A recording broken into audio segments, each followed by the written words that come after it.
to the king of his word of the Lord. Now, this king did not even inquire anything. He was ready to go into war without any guidance from God, without any word from God.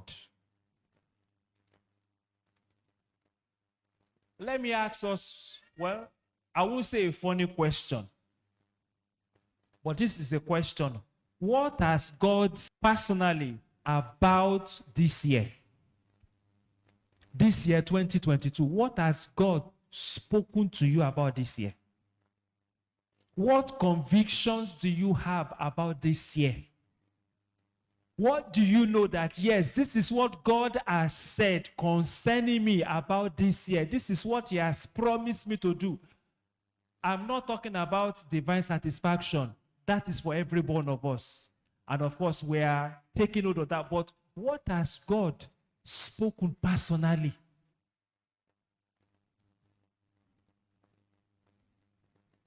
This king, we can describe him as a king who has no break. It's just what? Move. No caution.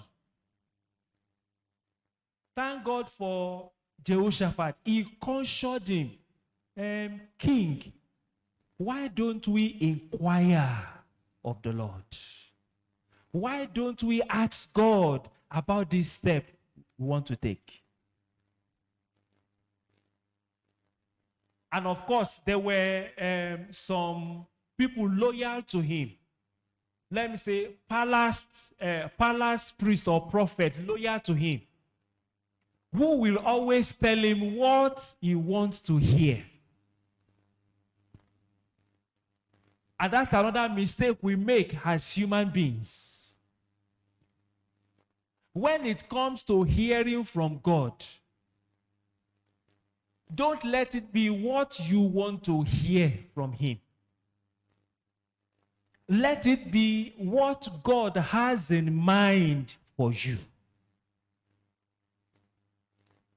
Praise the Lord. Praise the mighty Jesus. I believe someone is getting something this evening. What does God want to say?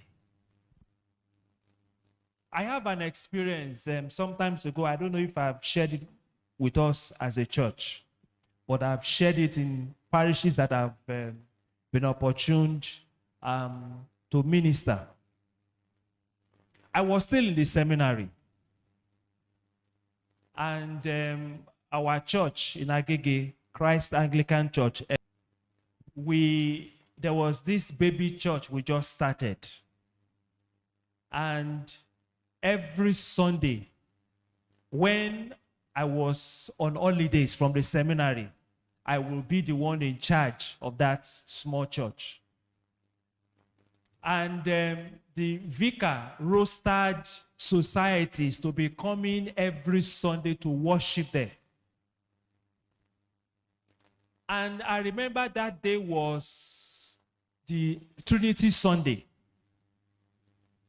And I don't know what happened. I just opened my mouth, and I began to use Trinity to explain marriage. Or let me say marriage to explain Trinity. I didn't have it in my notes.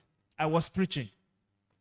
And then I saw, from the movement of one man, himself and his wife, I know them very well. In fact, in those days, I used to chase their daughter. So I know them very well. The man was very uncomfortable. He was uncomfortable. And I don't know how to say it in English, but let me say it in Yoruba. Oh, Rojumomi. I don't know how to say that in English. How do we say that in English? He was staring angrily at me. And I will be preaching. I was wondering, what is wrong with this man? I didn't know that something was wrong in his marriage. But, himself and his wife, they were just patching things up. And as I was just talking, it was eating him, like as if, somebody, and it was the one being affected.